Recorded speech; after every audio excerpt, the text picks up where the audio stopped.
Buenas noches. Cada vez es más frecuente en nuestro país consumir medicamentos sin receta, desde ansiolíticos a antibióticos, una mala costumbre que puede llevarnos incluso hasta la adicción. La intenté dejar, pero no pude. ¿Sabes qué me notaba? Que no era yo misma. Me notaba dormida, atontada, no podía tomar decisiones. Simplemente hay un uso puramente recreativo. Si tomas demasiado, simplemente te olvidas de la noche entera. No hay mucho más. No se vayan, enseguida volvemos en tan solo unos minutos.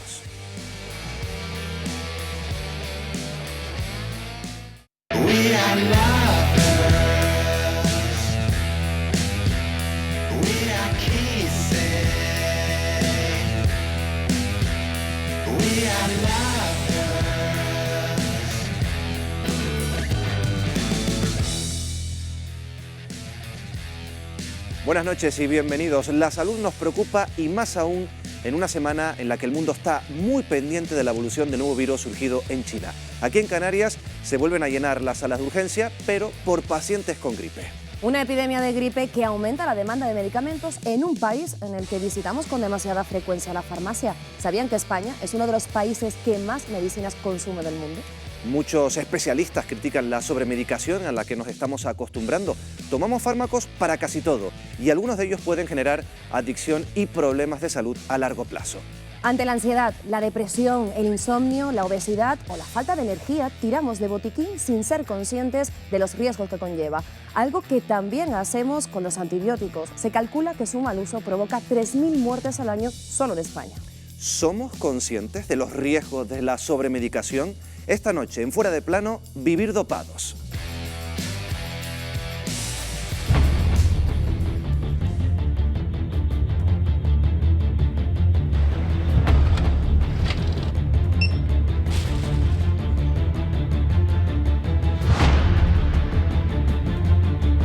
Cada canario gasta en medicamentos unos 225 euros al año, una cifra que nos sitúa por encima de la media del país. Parte de ese gasto se realiza sin receta médica, lo que puede provocar que el remedio se convierta en una enfermedad. Los ansiolíticos están entre los medicamentos más utilizados en España. Su uso continuado puede causar adicción. La intenté dejar, pero no pude dejarla. Sí, el corazón me bombea y ya me siento histérica y ya pierdo los papeles.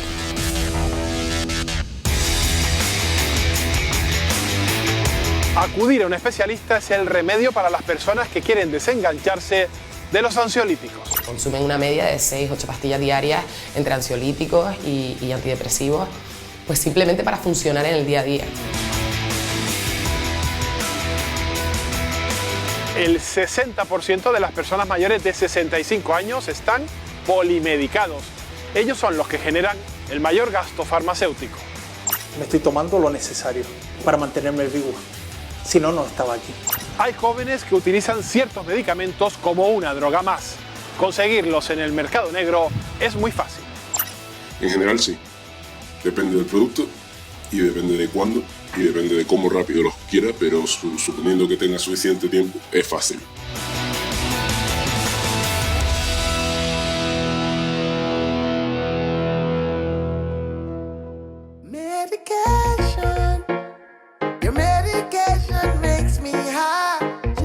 Los últimos estudios apuntan a que el 25% de los canarios se automedica. Es decir, casi un cuarto de la población consume medicamentos sin prescripción médica, poniendo en riesgo su salud. Estamos casi en un analfabetismo sanitario. No tenemos información adecuada para mantener nuestra salud. Creemos que nuestra salud depende de medicación y cuanta más medicación, mejor. Eso es un gran error. Con la automedicación, yo solito me trato. Entre los medicamentos más vendidos están los ansiolíticos, necesarios para casos de ansiedad, pero muy peligrosos por su poder adictivo. Tal es su tirón que en los últimos años su consumo se ha disparado un 57%. Rosa, hace 40 años que te diagnosticaron depresión. ¿Qué tomas? Ansiolíticos. Varias clases de ansiolíticos, como unos 3 o 4. Los fármacos ansiolíticos son unos fármacos muy útiles que se utilizan básicamente para el tratamiento de la ansiedad. Rosa, ¿tienes dependencia a estas pastillas, no? Sí, tengo que tener siempre. Como la persona que se droga, igual. Yo antes no entendía los drogadictos, pero ahora los entiendo. El que lleve años tomándosela y la deje, tiene que tomársela por narices. Hay que tener una muy estrecha supervisión de ese tratamiento. No pasa lo mismo con los antidepresivos, no crean dependencia. La intenté dejar, pero no pude dejarla. Sí, el corazón me bombea y ya me siento histérica y ya pierdo los papeles.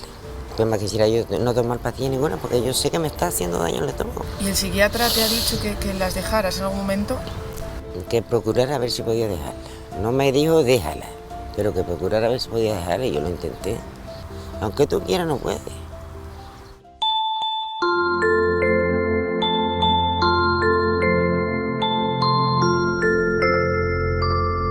Tomar ansiolíticos para poder dormir es una práctica muy extendida. De hecho, más de 4 millones de españoles padecen insomnio.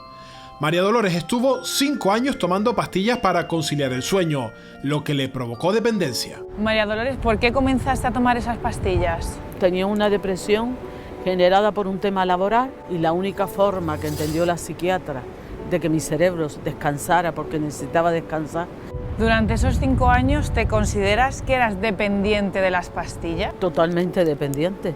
Es que creas un hábito que no duerme si no te la tomas. La pastilla está a la orden del día. Es decir, consumen una media de 6-8 pastillas diarias entre ansiolíticos y antidepresivos, pues simplemente para funcionar en el día a día. Y hemos tenido que trabajar además esa dependencia porque ha habido un aumento notable. Yo tomé la decisión un día que quería intentar desintoxicar el organismo, pero porque ya mi mente ya estaba más equilibrada. Tenía que buscar elementos o distracciones que de alguna manera me hicieran agotarme, cansarme.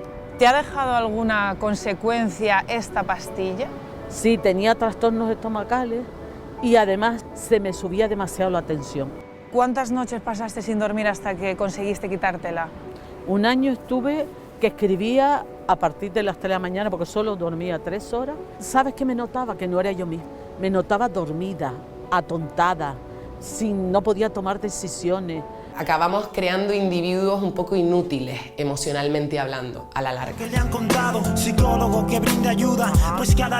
En España hay 5 psicólogos por cada 100.000 habitantes, 7.000 menos que la media europea. ¿Tienen algo que ver estos datos con el uso de fármacos para tratar problemas de salud mental? Por desgracia, la sanidad, a pesar de que tenemos una buena sanidad pública, en salud mental hay una carencia, hay un número reducido respecto a la población que hay que atender, que es bastante alta.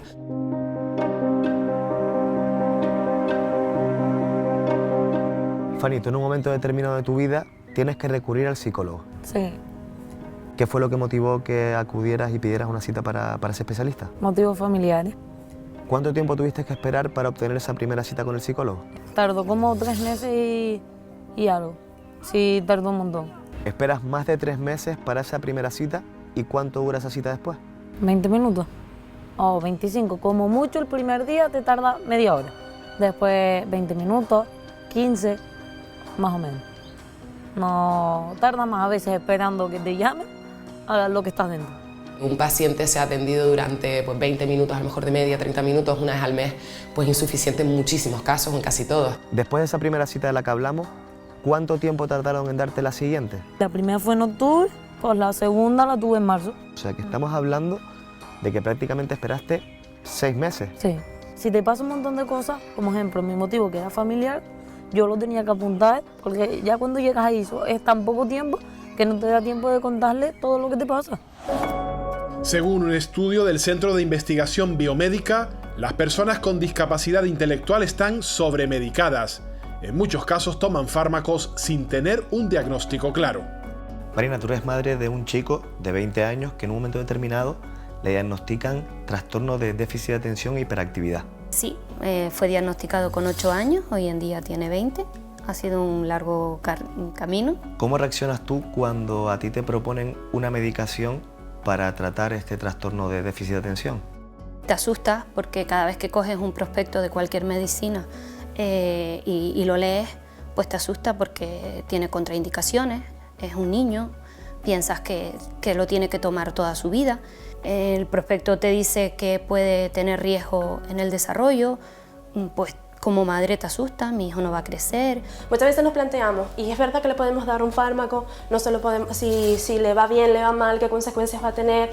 Evidentemente hay casos en los que pues, no tienen efectos secundarios, en otros casos sí se puede escuchar, pero más o menos digamos que es lo mismo si por ejemplo hay un niño un oculista, las gafas se las ponemos de un principio, al principio les puede marear, o sea, ¿qué hacemos? ¿Se las retiramos de inmediato o esperamos a que tenga un poco esa dosis y esa frecuencia para ir tambaleando y viendo si realmente pues, le está haciendo efecto? Pero te arriesgas porque ves lo positivo, pones en la balanza y ves que tu hijo pues lo está intentando, se está encontrando con sus compañeros, pues hacer igual que ellos. ¿Consideras entonces que merece la pena correr el riesgo de que esas contraindicaciones a las que se exponen las personas que consumen esta medicación puedan llegar a manifestarse?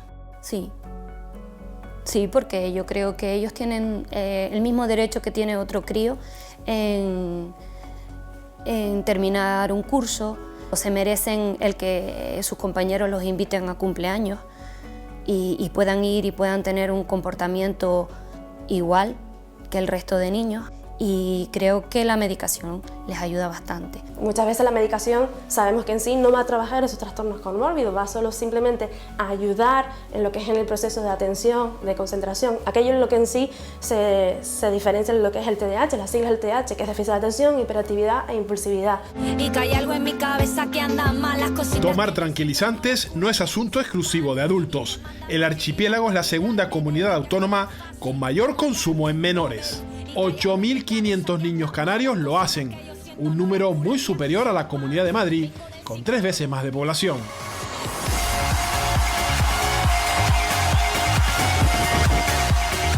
Utilizar los tranquilizantes con un fin lúdico. Tras el alcohol y la marihuana, los jóvenes eligen estos medicamentos para las largas noches de fiesta. Enrique, tú has conseguido medicamentos en el denominado mercado negro. ¿Qué es lo que has comprado? Xanax, ketamina y anfetaminas, que aunque hoy en día no se vendan como medicamentos, se usaban hace unas décadas como una manera de perder peso, ya que aparte de eso he comprado varios tipos de psicodélicos. La primera vez que habré comprado ahora sí en 2016 o así, que tendría yo 15, 16 años. ¿Y te resulta fácil conseguir estos productos? En general sí. Depende del producto y depende de cuándo y depende de cómo rápido los quiera, pero suponiendo que tenga suficiente tiempo, es fácil.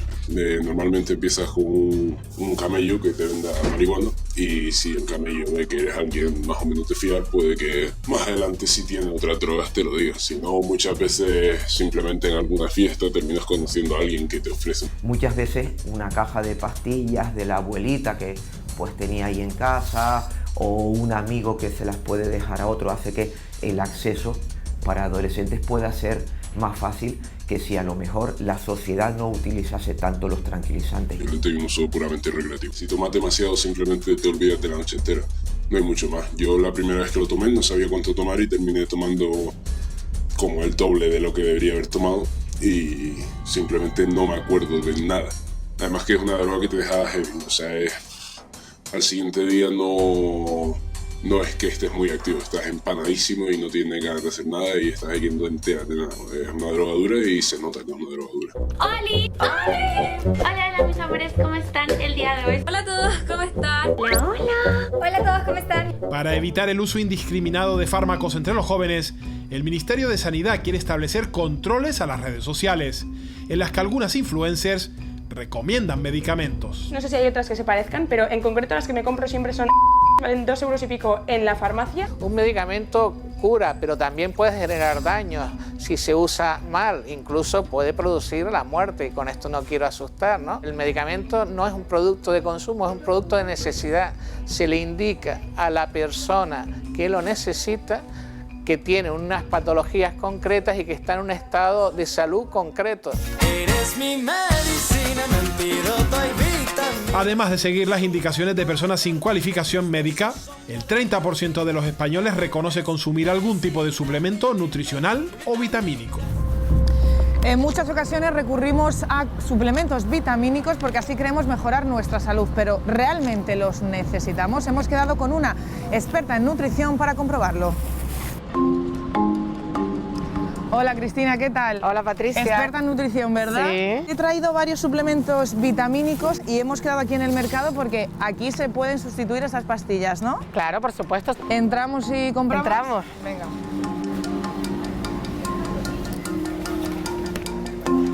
Vale, Cristina, la primera vitamina que está en muchos suplementos vitamínicos es la vitamina A. ¿Cómo la podemos sustituir? Los que más tienen vitamina A son, por ejemplo, la zanahoria. 100 gramos de zanahoria ya contiene la misma cantidad de vitamina A recomendada, que son unos 800 microgramos al día. Otra verdura que contiene mucha vitamina A es la calabaza, la batata también. La vitamina C, ¿cómo podemos sustituirlas estas pastillas? Mira Patricia, la cantidad diaria recomendada de vitamina C son unos 90 miligramos. Por ejemplo, con 2 naranjas ya tendríamos 100 miligramos, ya tendríamos la cantidad que nos recomiendan. Después el kiwi también tiene un montón de vitamina C. Los pimientos, la papaya, la guayaba, las mandarinas, tenemos de sobra la cantidad que necesitamos de vitamina C. La última vitamina es la vitamina E. Vamos a ver cómo podemos sustituirla. Claro, vamos.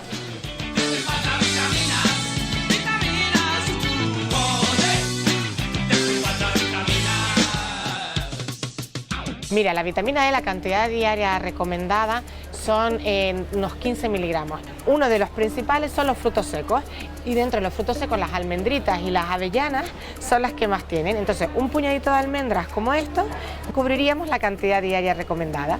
Otros alimentos son los aceites vegetales, el aceite de oliva, el aceite de girasol. Cristina, hemos comprobado que realmente no hace falta ningún suplemento vitamínico, ¿no? No hace falta estar suplementándose, es un error que hacemos. A través de la alimentación tenemos cubiertas las necesidades diarias de vitaminas que necesitamos. El efecto paradójico de una vitamina se produce pensando que puede tener un beneficio y en realidad nos está provocando un daño. La vitamina A tiene efectos por toxicidad, fundamentalmente en el embarazo, porque puede producir efectos teratogénicos en el recién nacido. Cuando los grandes fumadores lo toman en exceso, incrementa el riesgo de cáncer de pulmón.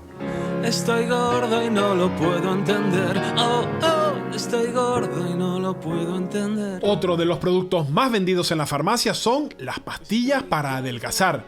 Más de 138.000 canarios con exceso de peso han confesado consumirlas sin receta. Croissants, dulces, bollería. Yasmina, hace algunos años esa era tu comida favorita y lo que solías comer.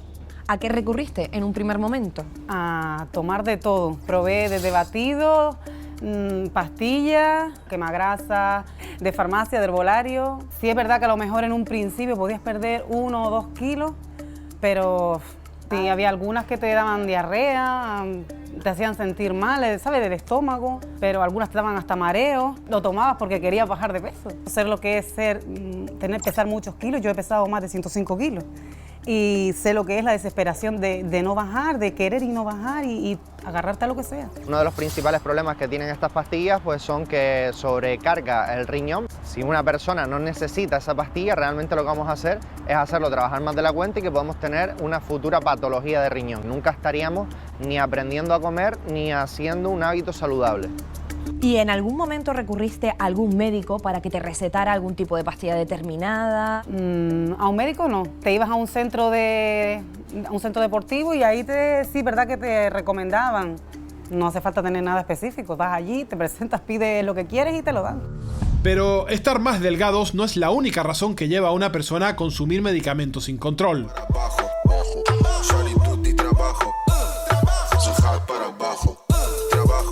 La elevada carga de trabajo y el estrés hace que el 70% de las camareras de piso que trabajan en Canarias se automedique. Rosa, tú tienes un trabajo muy duro, eres camarera de piso y tienes que tomar fármacos para aguantar tu jornada laboral. ¿Qué es lo que tomas? Pues diariamente tomo antiinflamatorio para el dolor, tomo para el insomnio, para la depresión, tomo para los relajantes musculares. Si no los tomaras, ¿qué pasaría? No podría.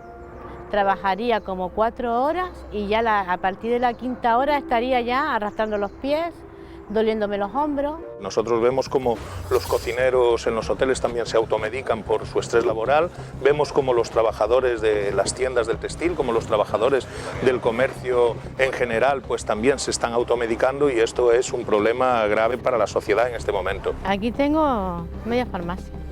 Sobre todo te iba a enseñar esta, que esta para mí es muy fundamental. Es un relajante muscular que sin él no podría trabajar.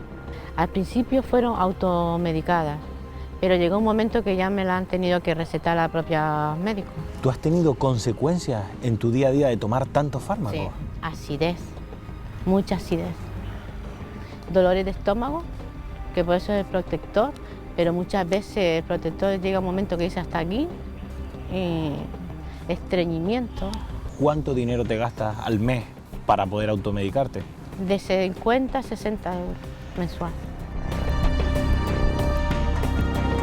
Bueno, esto ocurre pues por las malas condiciones del trabajo que existe actualmente en el sector servicios. O sea, tenemos una precariedad en el trabajo altísima, cada vez son menos trabajadores y más cargas de trabajo y eso pues te genera ansiedad, te genera situaciones de estrés muy altos. Toma paracetamol, que esto ya me lo sé yo, no me hace falta el doctor. Los profesionales con excesivo trabajo físico son consumidores habituales de los analgésicos. Su uso indiscriminado podría tener peligrosos efectos sobre la salud. Oiga, doctor, devuélvame mi depresión. No ve que los amigos... El gasto farmacéutico en Canarias es de más de 40 millones de euros al mes. Buena parte lo hacen los pensionistas.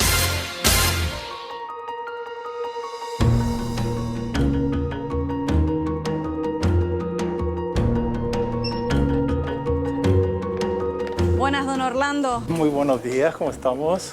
Toda esta medicación no es para nadie más que para usted. Sí, es para mí, pero esto no es todo.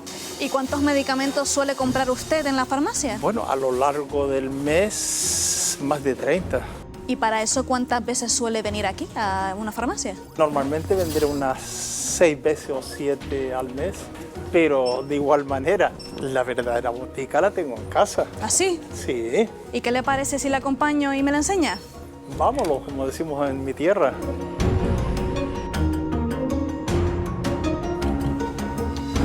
Orlando, ¿y qué haces ahora con todas esas cajas? Ah, mi caja fuerte. Aquí mi esposa me tiene guardado un hueco en la despensa. Ajá. Y de aquí voy alimentando la pequeña hucha, donde lo tenemos ordenado todo, idea de mi esposa, mañana, al mediodía, noche. Orlando, son muchas pastillas. ¿Crees que estás medicado en exceso? En absoluto. Me estoy tomando lo necesario para mantenerme vivo. Si no, no estaba aquí. Las cosas se complican y los remedios se complican también. A partir de 5 fármacos ya la persona está polimedicada. Hemos tenido estos pacientes ingresados en nuestro centro con 18 o 20 fármacos. No es suprimir medicación que necesita el paciente para su hipertensión, para su diabetes, sino revisar su receta electrónica y a partir de 5 o 6 fármacos ya eso nos tiene que cantar para que se le prescriba lo que necesita. ¿Y eso no te hace ser más dependiente de las pastillas? Total, mi dependencia es total. Yo cada una de estas, yo sé lo que me pasa si dejo de tomarla por un periodo de tiempo. Si tuvieras que pagar por toda tu medicación, ¿cuánto te costaría? Son seguros más de 600 euros mensuales a precio de mercado. Tiempo es una palabra que empieza y que se acaba, que se bebe y se... Hay estudios que demuestran que una racionalización del uso de psicofármacos en los mayores mejora la socialización y su estado físico. Aday, ¿qué efectos negativos tiene el abuso de los psicofármacos en las personas mayores? Estos psicofármacos, cuando se combinan, normalmente producen deterioro neurológico, es decir, la persona está peor cognitivamente, también afecta a la marcha, aumenta el riesgo de caídas y luego también dan problemas cardiovasculares. Yo siempre quiero hablar de un efecto adverso que es la abolición de la voluntad y eso afecta a la dignidad de la persona. El que la persona tenga 3, 4 psicofármacos e incluso uno le está afectando a la dignidad. Cuando se apuesta por la racionalización de los psicofármacos, ¿en qué lo notan? Las personas empiezan a tener esos rasgos que tenían antes y las familias empiezan a reconocerlos y a estar contentas. Aday, muchísimas gracias. Me voy precisamente a hablar con una de tus residentes. Mariluz, que te pillo haciendo rehabilitación. Una pregunta, ¿cómo te ha venido a ti reducir el consumo de fármacos? Muy bien, porque yo incluso me mareaba a veces y me he caído 2 veces de la cama. Y era porque tomaba muchos medicamentos.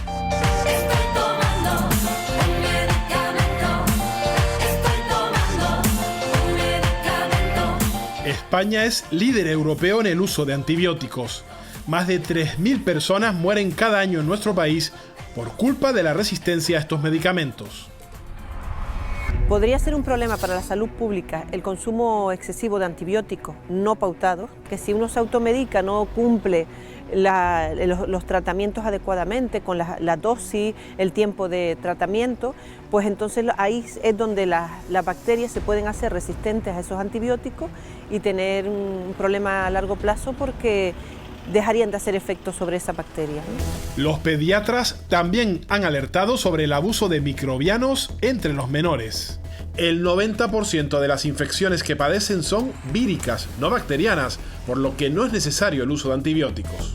Sigue siendo muy frecuente esa solicitud de antibióticos ante problemas, enfermedades que generalmente se curan solos. Los padres tienen que tener en cuenta que la mayor parte de las infecciones en niños hasta los 2 o 3 años son de origen vírico. Fiebre no significa necesidad de antibióticos, simplemente hay que hacer una consulta, explorar bien, saber que no hay ninguna enfermedad bacteriana que sí que requeriría el tratamiento de antibióticos, y lo único que hay que hacer es informar a los padres, tranquilizarles, decirles que a veces los niños tienen que estar con fiebre varios días, lo único que hay que hacer es bajar la fiebre y esperar un poquito. Utilizar un antibiótico que no necesita, pues va a ir generando una resistencia a ese antibiótico y va a ser menos eficaz en tratamientos posteriores.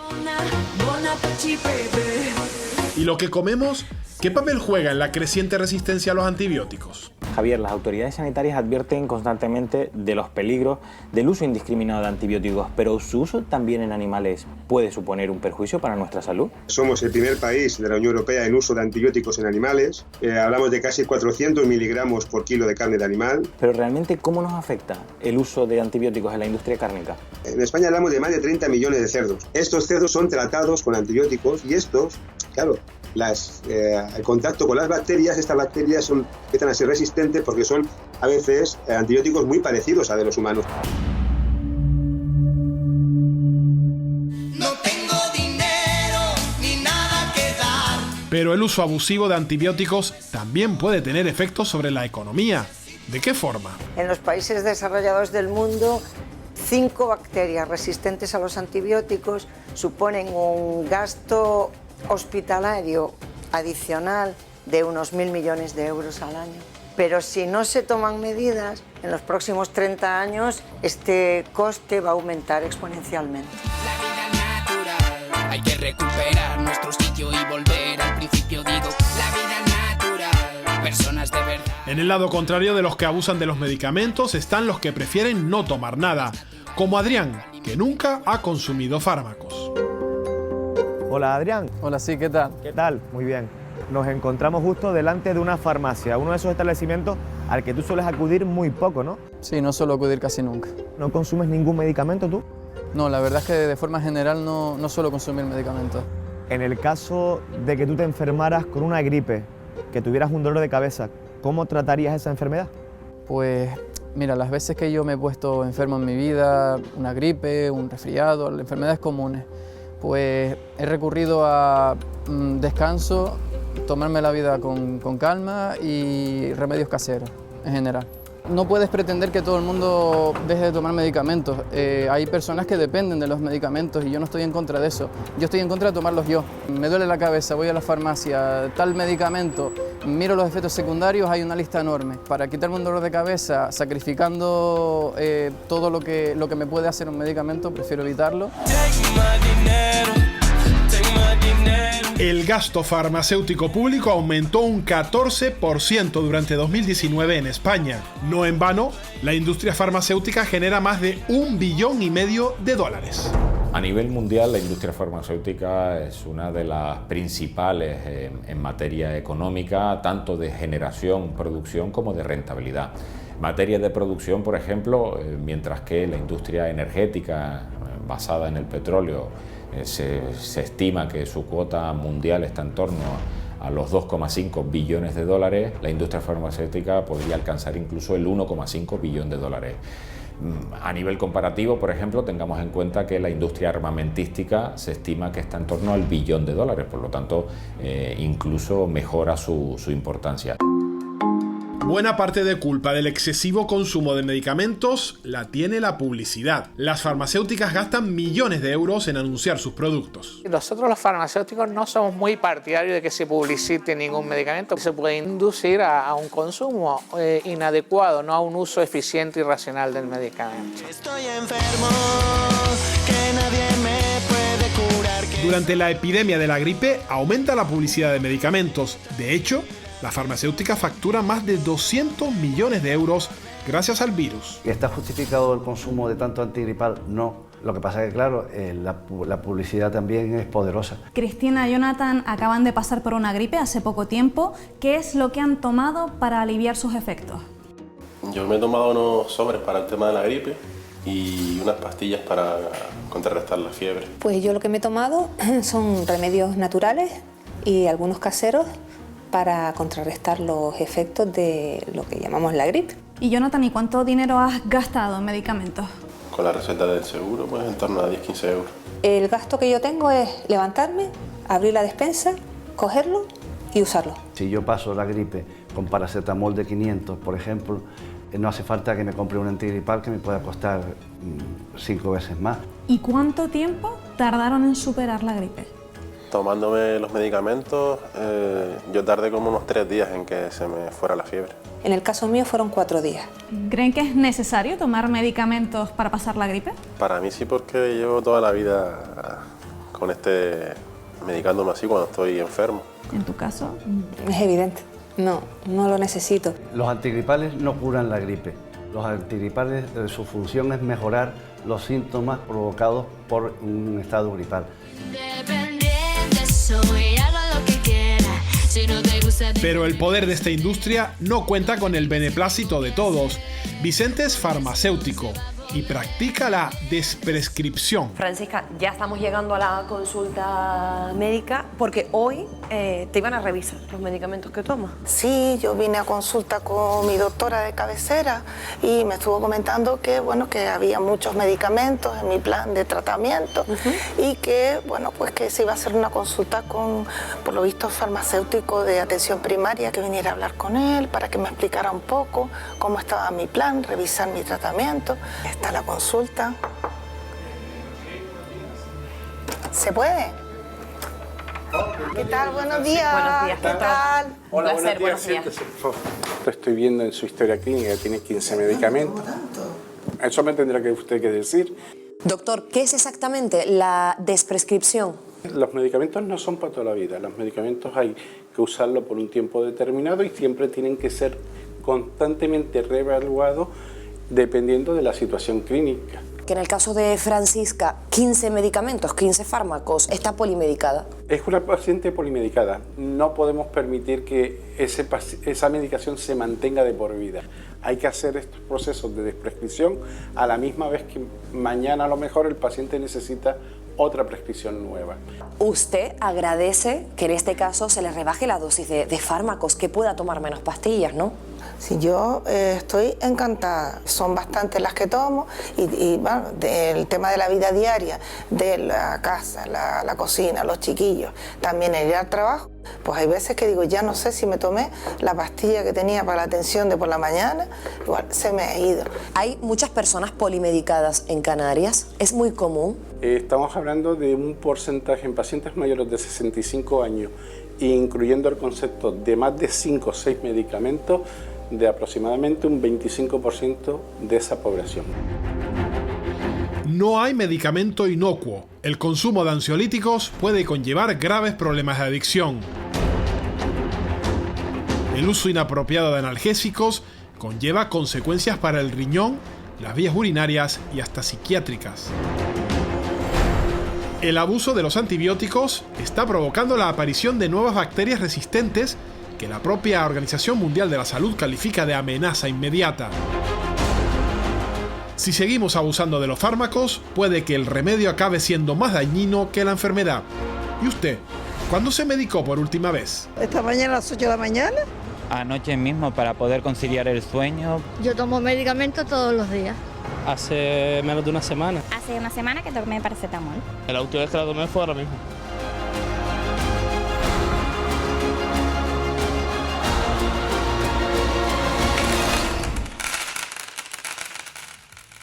Ya lo han visto, parece claro que abusamos de los fármacos. Se calcula que alrededor del 25% de los canarios se automedica. Enseguida vamos a hablar de este asunto, pero antes, como siempre, vamos a presentar a las personas que nos acompañan esta noche en Fora de Plano.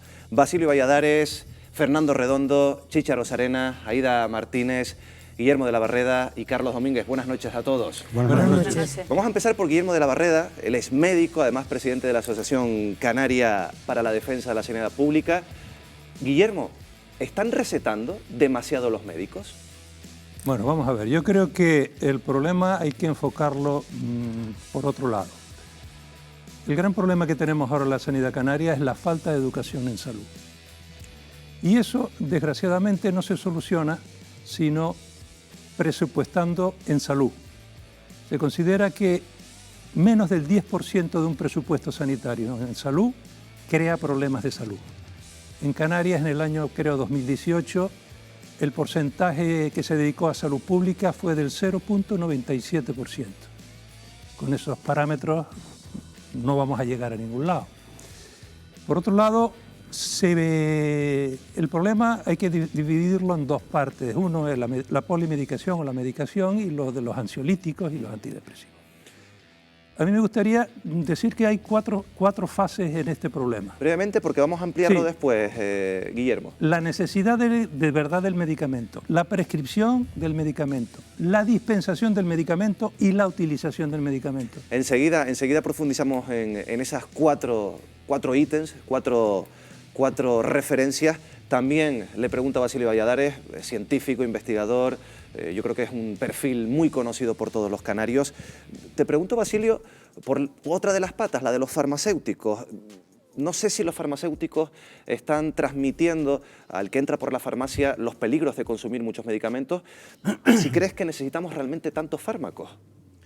No lo sé, tú sabes bien que no es mi campo, sí. Pero lo que sí sé es que en las facultades de farmacia toda la parte del medicamento está tremendamente atendida. Y hay una cosa muy importante que están haciendo los colegios profesionales y es el consejo farmacéutico, que incluso hay cursos, yo lo veo porque la facultad los publicitan continuamente, cursos constantemente para adiestrar a los farmacéuticos en lo nuevo que va saliendo para el consejo a la población. Lo que sí es cierto es que muchas veces la gente llega, compra, no permite ningún diálogo y se va. Y se va. Bueno, enseguida también hablamos de este asunto. Fernando Redondo, economista. Hay una cosa que hemos visto en el reportaje y te la voy a preguntar. ¿Crees que la situación económica afecta directamente al consumo de medicamentos? Bueno, es un tema complejo que responde a muchas variables, pero es curioso porque siempre hay, en economía hay relaciones, por ejemplo, entre el abandono escolar y la crisis económica. Desde el momento que hay un aumento del paro, el abandono escolar se disminuye porque la gente no tiene expectativas. Es curioso que en Canarias estamos a la cola en todo, en desempleo, en pobreza, y estamos a la cabeza en ansiolíticos. Hay una relación directa. Relación directa. Es decir, cada vez que hay un problema, sobre todo en los últimos años, nosotros hemos visto un repunte por el tema de la reforma laboral. Se le está incitando a que la gente vaya porque sabe que si tiene una persistencia en las enfermedades, lo pueden despedir objetivamente. Si nadie quiere, en momentos de crisis económica, la gente se desespera por no perder el puesto de trabajo. Bueno. Y eso no solamente crea un problema, sino, y si me permite, lo traslada a la familia. Por eso los niños tienen estos problemas en Canarias. También estamos en cabeza porque esa situación de los padres de la calle se vive en el hogar. Hablando precisamente de esos datos, de estos datos por edades, hemos visto en el reportaje consumo de medicamentos en mayores, pero las estadísticas hablan, Aida, de que los jóvenes entre 18 y 24 años también es un segmento poblacional que consume, que se automedica un montón. Sí, que al final parece que somos la generación mejor formada, que tenemos toda esta información en Internet, que no sé si muchas veces es fiable, y peor, el remedio que la enfermedad, y nunca mejor dicho, porque al final tiramos para salir de esas situaciones, no pensamos en procesos naturales de la gripe, ¿no? Que a lo mejor es vírica y vas a pasarte 7 días malos, pero que vas a salir para adelante y ya tienes como incluso tu yo qué sé, medicamento de referencia de, ay, me estoy sintiendo mal, voy a por él. Claro, hablando de medicamentos de referencia, Chicha, ibuprofeno, paracetamol, todo el mundo se lanza a la mínima de cambio a comprar estos medicamentos. ¿Qué hacemos? ¿Cómo podemos limitar esto? Es que curiosamente los 4 que me han precedido en el turno de la palabra han dicho cosas que llevan al quid de la cuestión, y Miguel Ángel, hay que decirlo porque no podemos omitirlo, que el reportaje está extraordinariamente bien hecho porque aborda todas las facetas, y Fernando asiente, Fernando Redondo, porque hay una cosa que está clara, ¿no? Que el tema que se expone esta noche es realmente de televisión pública. Esto es un problema que tenemos en Canarias, en otras comunidades autónomas también, y refiriéndome solamente ahora a uno, después me referiré a otro, lo que ha dicho Guillermo Labarreda, tema hay, y que no se ofenda a nadie porque lo digo con educación, hay una ignorancia tremenda, la gente no sabe distinguir entre un antipirético, un analgésico, un antiinflamatorio y ya no digamos nada, en fin, un antibiótico. Entonces la gente lo toma y punto. Y entonces tú me preguntabas por qué se compra tanto ibuprofeno. Paracetamol a la mínima de cambio. Sí. Entonces, claro, si tú no sabes distinguir que para un dolor de cabeza, dependiendo del tipo de dolor de cabeza, porque no le duele a todo el mundo la cabeza por lo mismo, te tienes que tomar una cosa u otra, y que desde luego lo que no te puedes tomar para nada es un antipirético si no tienes fiebre. Entonces ahí hay una relación de todo lo que hemos visto en el reportaje que te llevan al quid de la cuestión, y desde luego para mí el más personal y más delicado es el que ha atacado, por decirlo así, el economista, para mí una alegría verlo hoy aquí, Redondo, en el sentido de que la infelicidad y los problemas llevan mucho a una automedicación. Bueno, debido a este aumento de la automedicación en nuestro país, han surgido voces críticas. Una de esas voces críticas, una de esas voces que por lo menos llama a no medicarse, es la de uno de los cirujanos más prestigiosos de nuestro país, Antonio Sitges Serra. Vamos a hablar con él porque recomienda no ir al médico. Y esto está generando, como decíamos, polémica en todo nuestro país, en toda España. Enseguida volvemos y hablamos con él.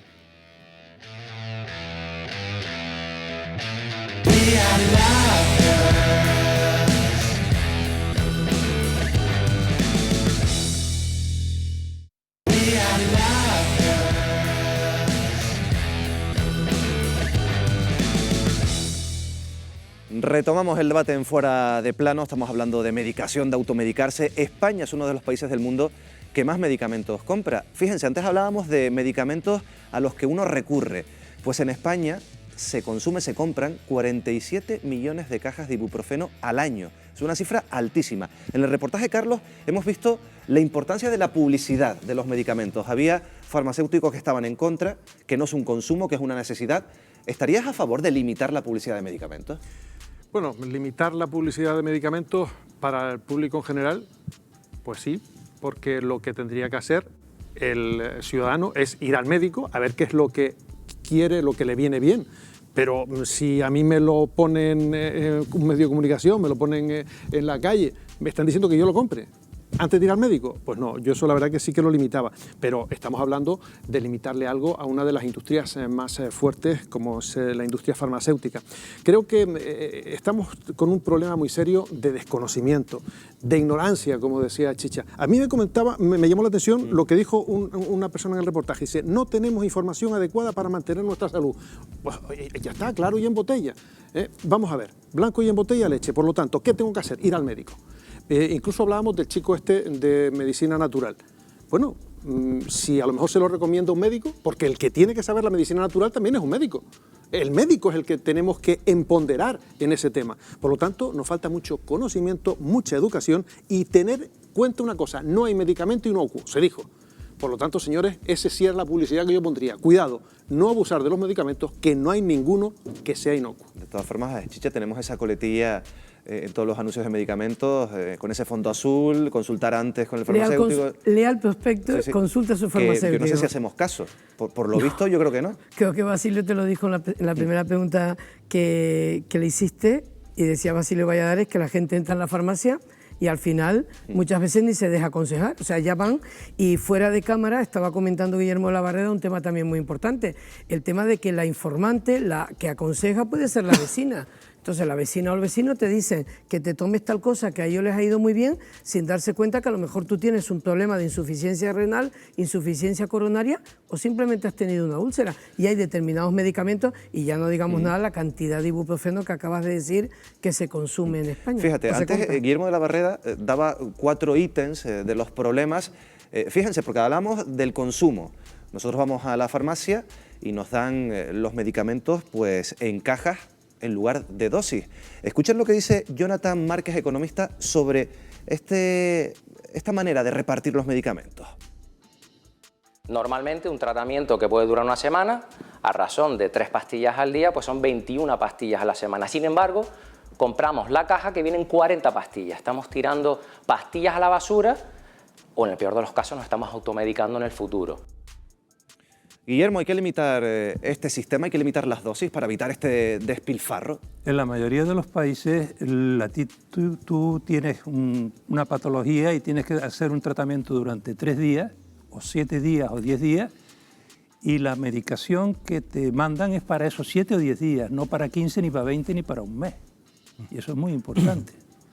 Entonces, tú has visto incluso en las películas americanas que viene el frasquito con el nombre del paciente y tantas pastillas, porque es lo que va a necesitar. Y si hablamos de los ansiolíticos, si te lees los prospectos, verás que en todos te dicen que no se deben tomar más de 3 semanas. Y hay gente que lo lleva tomando años. Y lo siguen recetando. Ahí es el problema. ¿Por qué no se ataja esto, Guillermo? Porque hay que tomar una serie de medidas que son muy importantes. La primera medida es que la receta electrónica sirve para que esté sacando medicina cada 3 o cada 4 meses la misma medicina. Y lo que habría que hacer es controlar a la enfermedad en la consulta. ¿Pero por qué no se controla? Porque no hay médicos suficientes, porque no hay consultorios suficientes, etcétera, etcétera, etcétera. Eso por un lado. Y por otro lado, hay que tener en cuenta que una cosa que es muy importante.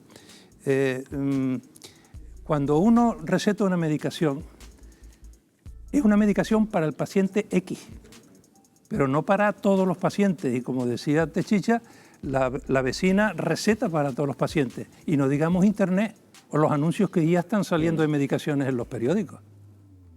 Después otra pata es las relaciones entre la industria farmacéutica y también el colectivo médico, porque esto siempre ha sido bastante polémico, Fernando, sí, y se ha criticado mucho. Yo, si me permite, porque esto es un tema combinado de todos. Le voy a poner un ejemplo. Si un señor va al médico y el médico le dice, mira, está usted gordo como una foca, y lo que tiene que hacer es caminar todos los días, quitarse el azúcar, hacer o se toma usted esta pastilla. ¿Qué es lo que hace? Se toma la pastilla. Ese es el problema, es decir, hay un problema también de complicidad por parte de los ciudadanos. Los ciudadanos hay que explicarles que hay que hacer un esfuerzo. Eso es un tema que pasa siempre, lo digo, en el mundo económico. Es decir, le estamos echando la culpa a un señor que se aprovecha de la complicidad de la gente. Es decir, la gente lo que quiere es, o sea, si a mí me dicen que yo tomándome una pastilla todos los días me pongo hecho un figurín, me tomo la pastilla, porque el otro exige un esfuerzo. Por eso digo, vamos a echar la culpa al otro lado.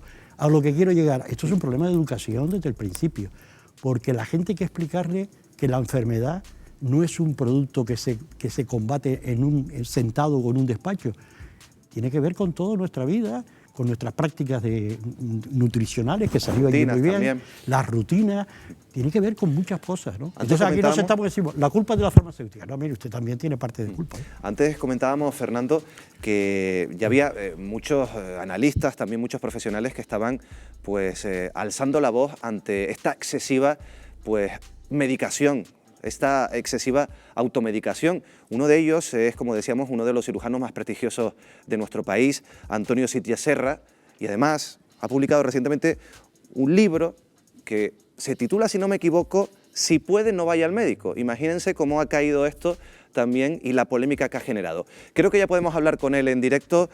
Doctor Antonio Sitges Serra, muy buenas noches. Muy buenas noches y muchas gracias por vuestra atención. Bueno, título provocador. Yo no sé si este título buscaba precisamente eso, provocar o generar el debate que estamos teniendo. Generar el debate, ¿no? Cuando uno busca un título también busca exagerar un poquito para llamar la atención, lógicamente, y a partir de ahí estimular un debate que me parece absolutamente lícito y necesario en estos momentos. ¿Pero cree de verdad que yendo menos al médico podemos tener mejor salud?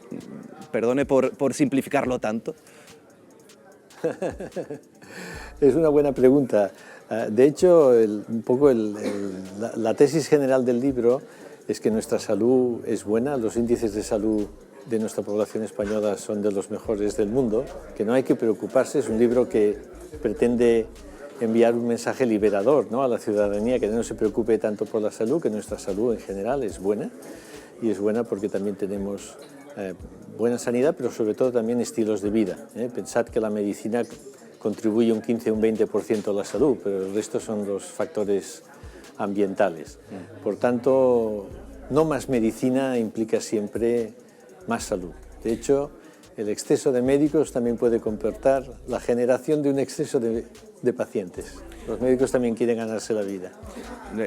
Lo explica perfectamente, pero también es verdad, y en esto coincidirá conmigo, en que a veces estos chequeos periódicos, no tenemos por qué ir al médico, nos descubren ciertas enfermedades. Y en la prevención quizás, a lo mejor también está la clave para tener más salud. Sí, a ver, aquí yo creo que es importante que el público entienda que hay dos cosas diferentes. Una cosa es hablar de prevención y otra de diagnóstico precoz. ¿Entendéis la diferencia?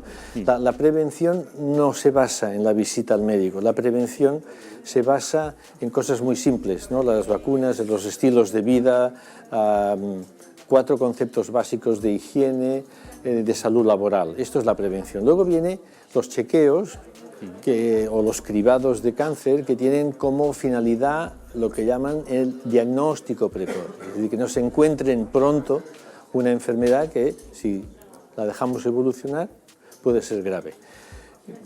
¿Entendéis esta diferencia? Es importante. Entonces, en la prevención, la medicina juega muy poco, más allá de las vacunas. Es muy importante la higiene, es muy importante el uso razonable de los antibióticos y lo que podríamos llamar la cirugía simple, la cirugía básica. El diagnóstico precoz ya es otro tema, porque el diagnóstico precoz se basa sobre la idea de que podemos encontrar enfermedades graves en pacientes asintomáticos, lo cual pues es un challenge, es un reto. Tampoco hay tanta enfermedad grave en pacientes asintomáticos como para que hagamos tantos chequeos, y desde luego evidencia científica de que los chequeos alargan la vida no hay. Hombre, evidentemente por casualidad te pueden encontrar un tumor, eso evidentemente puede suceder, pero no es suficiente como para justificar los chequeos rutinarios ni los cribados en masa. Usted es médico y publica un libro que se titula Si puede no vaya al médico. Me imagino que habrá encontrado contestación de compañeros suyos y de profesionales del ámbito sanitario. Sí, pero también le tengo que decir una cosa, y es que el libro ha caído en un terreno fértil y muchos compañeros me han dicho, ya es hora de que alguien diga esto, y de alguien que pongas blanco sobre negro sobre blanco. En general he tenido mucha más comunicación afectiva y positiva que no negativa. Hombre, siempre hay quizás profesionales que se pueden sentir un poco más señalados en el libro. Obviamente hay especialidades que están a veces en el borde de prácticas dudosas, pero yo no busco culpables, yo busco que entendáis un poco la situación que tenemos, por ejemplo, en el encarnizamiento terapéutico en intensivos o el encarnizamiento terapéutico en oncología. Por ejemplo, voy a poner algunos ejemplos y donde ciertamente hemos de buscar los límites de la eficacia de la medicina que estamos haciendo. Usted sostiene, doctor, que vivimos en una sociedad hipocondríaca y que estamos hipermedicalizados, perdón por el error. ¿De quién es la culpa? ¿Del médico o del paciente? Hombre, dale con buscar culpables. Aquí las preguntas son muy directas. Parece que sea una novela de Agatha Christie esto. No, aquí no hay culpables. Aquí todos tenemos nuestra parte de responsabilidad y ciertamente la demanda que hace la población de medicina responde a una hipocondría cuyo origen es plurifactorial. La hipocondría social es debida al miedo, la publicidad, los medios también a veces os pasáis en los titulares y metiendo miedo a la población, lógicamente los abusos de las farmacéuticas, los intereses corporativos y luego la angustia existencial. Vivimos en una época donde la resiliencia psicológica no está en sus mejores momentos.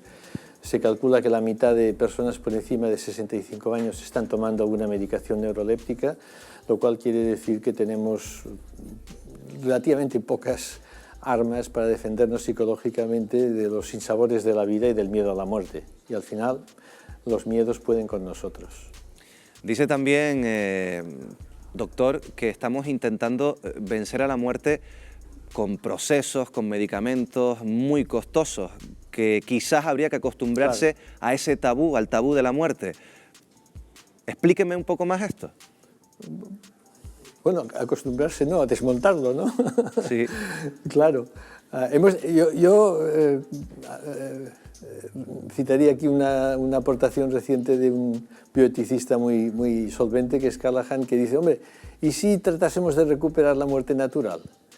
Porque ahora no hablamos de eutanasia, hablamos de suicidio asistido, porque somos conscientes de que nos enfrentamos cada vez a situaciones límites de encarnizamiento terapéutico y no queremos esta batalla. Pero quizás antes de la eutanasia, quizás antes del suicidio asistido, deberíamos recuperar el empoderamiento de cada uno de nosotros a favor de la muerte natural y aceptar que en un momento dado nos tenemos que ir y que insistir en que nos pongan más quimioterapia o más oxígeno pues no tiene mucho sentido.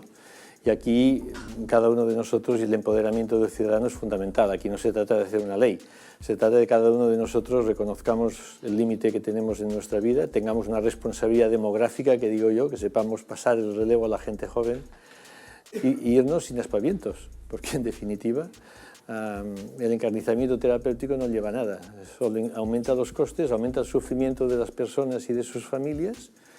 Y quizás deberíamos volver a aquello que decían nuestros padres, no, murió a los 80 años de muerte natural. Me parece una gran idea. Antonio Sitges Serra, muchas gracias por estar con nosotros esta noche en Fuera de Plano, en Televisión Canaria. Muchas gracias, buenas noches. Gracias a vosotros por vuestro interés, buenas noches. Bueno, bastante polémico, algunas afirmaciones son bastante polémicas, podemos estar de acuerdo o no, pero es cierto que está generando un debate importante, Aida.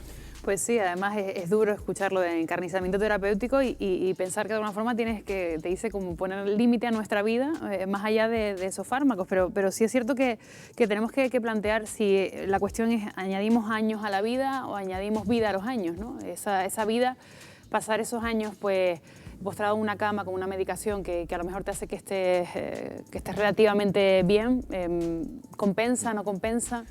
Lo que pasa es que, Guillermo, nos encontramos con afirmaciones que hay que, sinceramente, coger entre pinzas, porque lo de no defender los chequeos... Bueno, vamos a ver. Yo creo que la filosofía de este hombre es muy sencilla. Él está defendiendo la medicina humanizada que ha desaparecido, porque estamos viviendo la medicina tecnológica, que significa que ya el paciente no lo ve el médico o lo ve durante 4 minutos, no lo explora y se soluciona el problema. Simplemente hágase usted una resonancia, haga usted una gammagrafía, hágase usted tantos análisis, etcétera, etcétera, etcétera. Y al mismo tiempo, él está denunciando una cosa que es muy importante y es la interferencia que se está haciendo por parte de la gran industria farmacéutica sobre la salud y la sanidad de la gente. Pero no tendremos que olvidar ninguna cosa. Los hombres siempre han buscado la vida eterna, la fuente de la inmortalidad. Y desgraciadamente hay que pensar, como dice él, que todos tenemos nuestro fin. Pero Basilio, brevemente, la tecnología también es un aliado y la investigación y la ciencia es fundamental para sostener pues, un sistema sanitario que también busca mejorar. Esto hay que decirlo claramente también. Sí, la investigación básica y la investigación clínica lo que encamina es mejorar la vida, alargar la vida y en eso se basa. Y los grandes avances de la medicina han hecho que antes una persona, y hoy en día en determinadas zonas del mundo no pasan de 35 años, y nosotros vamos con una esperanza de vida de 80 y tantos años, según nos han indicado las estadísticas. Bien, la otra parte que ha dicho este señor, y en la que tiene razón, es cómo vivimos a partir de esa edad, es decir, cuando se llega a los 90, a los 100, qué calidad de vida tenemos. Es decir, yo en eso le veo la razón, lo que no le veo es la contestación. La persona cuando está medio regular quiere, no, vamos a aguantar un poco más. Yo particularmente, y le tengo dicho a mis hijos, es decir, el día que me toque, me tocó, y se acabó, es un ciclo de vida. Yo trabajo con patógenos que tienen un ciclo de vida, que crecen, tienen una parte estable, una meseta y que luego decae. Y eso pasa en todos los seres vivos, entre ellos nosotros. Y nuestras células están fantásticas a una edad y empiezan a deteriorarse a partir de otra edad. Y hay unos patógenos que nos afectan muchísimo cuando tenemos edad, de ahí la importancia de vacunarnos frente a la gripe cuando ya pasamos de los 65, y que una gripe por una persona de 20 pues no es lo mismo que una gripe por una persona de 70. Perdona, Miguel, hay una cosa. Sí, por supuesto. Yo creo que el titular de la entrevista fantástica con Antonio Sitges es indudablemente cuando él ha dicho que los miedos pueden con nosotros, ¿no? Es que ahí es un resumen junto con lo que ya había dicho Aida antes, Guillermo, ahora Basilio, pero lo de los miedos pueden con nosotros me ha parecido una frase muy dura, pero muy real. Bueno, volvemos a uno de los temas de partida, el gasto de medicamentos. Ha crecido el gasto en fármacos en nuestro país. En el último año, en los últimos 5 años es el dato, ha crecido alrededor de un 15%. Esto a nivel nacional, en el ámbito nacional. Pero ¿qué pasa en Canarias? Wendy Fuentes, buenas noches. Vamos a verlo. Muy buenas noches. Miguel Ángel, el gasto público de medicamentos en Canarias pues no para de crecer. Las cifras además no dejan lugar a dudas. Hace 5 años, concretamente al finalizar el año 2014, la factura farmacéutica en las islas ascendía, escuchen bien, a 423 millones de euros. Una cantidad que en 2019 aumentó hasta los 549 millones. Y eso sin tener en cuenta más de 9 millones de euros procedentes del copago que abonaron los pacientes. Cifras que suponen que en un solo lustro el gasto abonado por la comunidad autónoma se haya incrementado en más de 125 millones de euros. Pero ¿qué peso tiene este coste en el conjunto del gasto sanitario canario? Bueno, pues nada menos que en torno al 20%, aunque el gasto farmacéutico no aumenta de forma aislada. También lo hace el coste del sistema sanitario, que parece pues no tener freno. Veamos las cifras de años atrás. Si en el año 2000 Canarias gastaba 1.234 millones de euros en atender a sus enfermos, este año 2020 casi triplicamos la cifra hasta llegar a los 3.140 millones presupuestados. Para que podamos ponerlo en comparación, si el presupuesto total no financiero de la Comunidad Autónoma de Canarias para este año es de 8.066 millones de euros. Con este volumen, las partidas destinadas al Servicio Canario de la Salud suponen nada menos que el 39% del total. Y todo indica que las necesidades pues seguirán creciendo. Canarias envejece de tal forma que, según algunas estimaciones, en una década habrá 500.000 personas mayores de 65 años. El envejecimiento de la población inevitablemente aumentará el gasto sanitario en el futuro. Envejecemos, necesitaremos más cuidados y más medicamentos. Luego nos podremos ver en un futuro en el que nuestro sistema sanitario tengamos que o bien recortar o nos veamos obligados a ser más eficientes. Pues ya lo han visto. El sistema sanitario actual tiene un gran reto por delante. ¿Habrá que recortar prestaciones para que pase a ser sostenible? Esta pregunta, Miguel Ángel, la traslado a la mesa teniendo en cuenta esta cifra y que Canarias envejece. Pues mira, esa palabra sostenible, sostenibilidad, la voy a trasladar a la mesa porque yo creo que es la clave de lo que acabas de comentar. Carlos, Fernando, ¿con este aumento presupuestario es sostenible este sistema, Carlos? Creo que habría que hacer un cambio de política, y un cambio de política, ya lo han estado también comentando los distintos médicos, está basando un poco más en la prevención más que en curar. Si empezásemos a invertir en prevención y sobre todo también en educar a nuestra sociedad para no medicarse tanto, pues a lo mejor sí podíamos alargarlo un poquito, pero hay que hacer reformas. Lo que no puede ser, y creo que no va a ser sostenible, y estaremos de acuerdo a lo mejor con Fernando, es que si esto sigue así y no se ejecuta ningún plan alternativo, bien en prevención, bien en educación de la ciudadanía, esto va a reventar por algún lado. Ahora, yo me gustaría bajar un poco el tono de esto, porque voy a dar dos datos, ¿no? La media del gasto de las prestaciones, es decir, sanidad más educación más protección civil, en Europa está en el 19% del PIB. Hablar de cantidades en el aire no dice nada, es decir, un presupuesto suele ser 1.000 millones, bueno, no es igual en Finlandia que aquí, es decir, en relación a la riqueza del país. En Europa está en el 19%, España está en el 15%, Canarias no llega al 10%. O sea, que no gastamos los que se gastan otros. Sí, lo vamos a ver. Sí, pero vamos a hablar en términos porque dice, es que el gasto es... Vamos a ver lo que estamos gastando. El pacto que se ha hecho de Podemos y el Partido Socialista han acordado llegar al 7% en el 2023 en sanidad y al 5% en el 2021. En relación al PIB. Siempre es el PIB. Sí. O sea, porque lo otro no dice nada. Es decir, un país que es muy rico, pues puede gastar más o menos. Es decir, mire, en relación a su riqueza, ¿qué gasta usted en sanidad? España gasta una porquería. Vamos a empezar a hablar de lo que gasta. Y Canarias está a la cola de toda España. Estamos en esa realidad. Es decir, dependencia. Yo oigo que se va a hacer y tal. Bueno, la dependencia en toda Europa está en torno al 5%. En España está en el 2,5%. En Canarias está en el 1 y pico. ¿Sí? No hay milagro. No hay milagro. Cuando dice estamos a la cola de dependencia, estamos tal. Que hay recorrido, sí. Lo que pasa es que hay que hacer un esfuerzo. Perdón, y esto, la otra cara de la moneda. ¿De dónde sale el dinero? Somos la comunidad autónoma de toda Europa y de España que menos impuestos paga. Esta es la realidad. Entonces, claro, Guillermo, este es el milagro. Bueno, vamos a hablar de dos cosas. El gasto farmacéutico. En el 2019 el gasto farmacéutico por receta a nivel de España subió un 2,7%. En Canarias subió el 4,59%. El gasto de recetas en hospitales en España subió el 7,2%. En Canarias el 12,1%. ¿Eso cómo se explica? O hay una muy mala gestión o estamos todos muy malitos. O partía de muy atrás. Aparte de eso, España está por debajo de la media de gasto sanitario en la OSD. Canarias está en los puestos de cola de financiación. Una financiación por debajo del 7% del PIB crea verdaderos problemas sanitarios.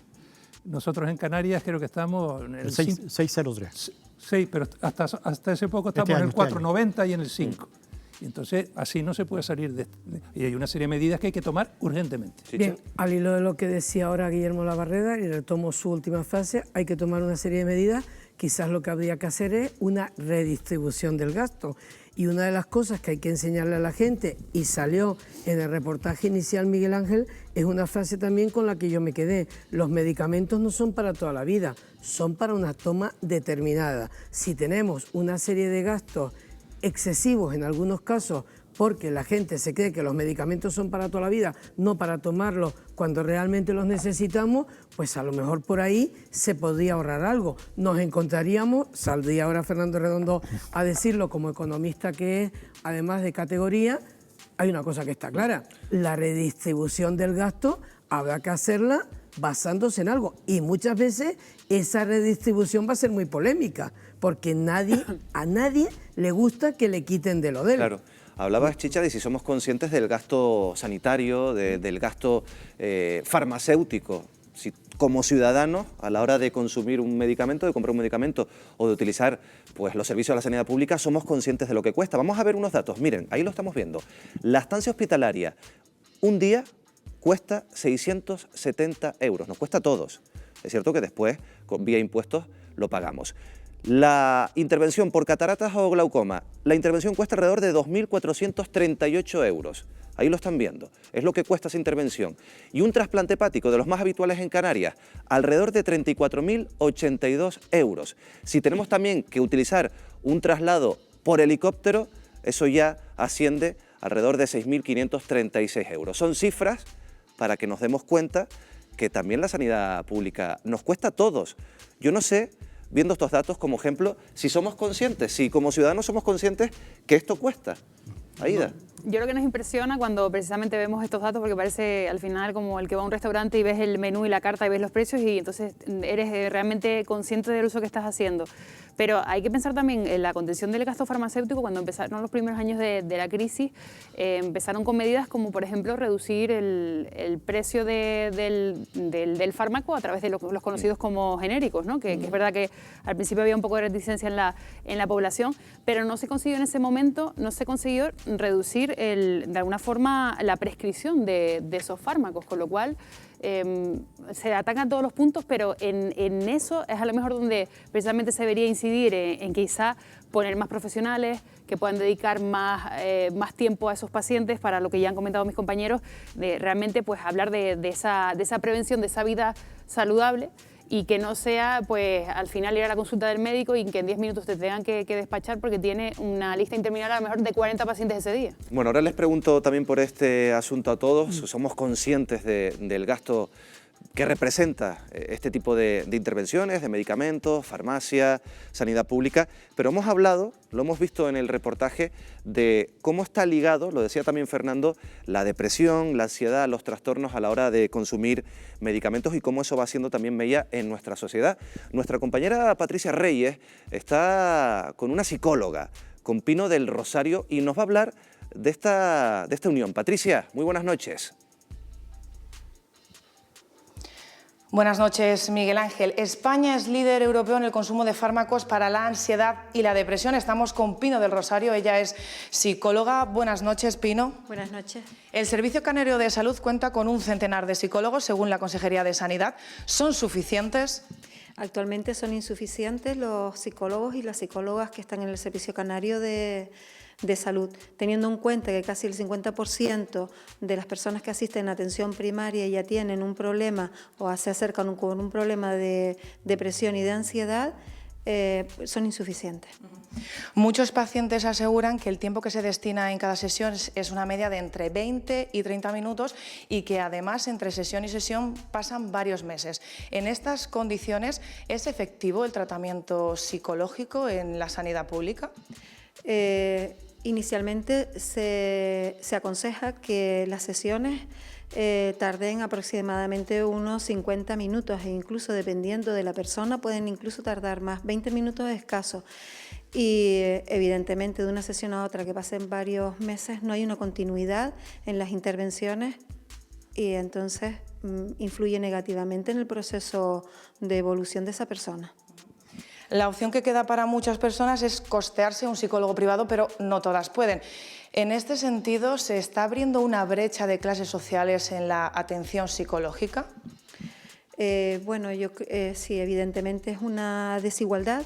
El servicio público de salud también tiene que trabajar, ofertar el tratamiento psicológico a la mayoría de las personas que acceden.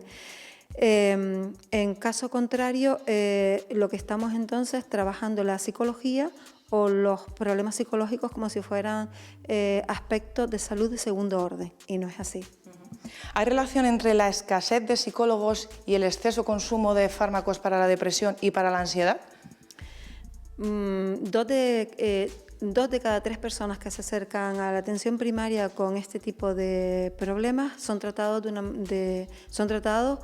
con psicofármacos. Los psicofármacos tienen una baja remisión y tienen un alto nivel de recaídas, el tratamiento con ellos, con lo cual hay un gran impacto en la salud y hay una cronicidad, por tanto es insuficiente, no es un tratamiento en muchos casos adecuado. La psicoterapia responde mucho mejor a este tipo de problemáticas, de trastornos. Y ya para concluir, Pino, ¿crees que si la sanidad pública destinara más medios, más recursos, se podría disminuir el exceso consumo de fármacos como los ansiolíticos y los antidepresivos?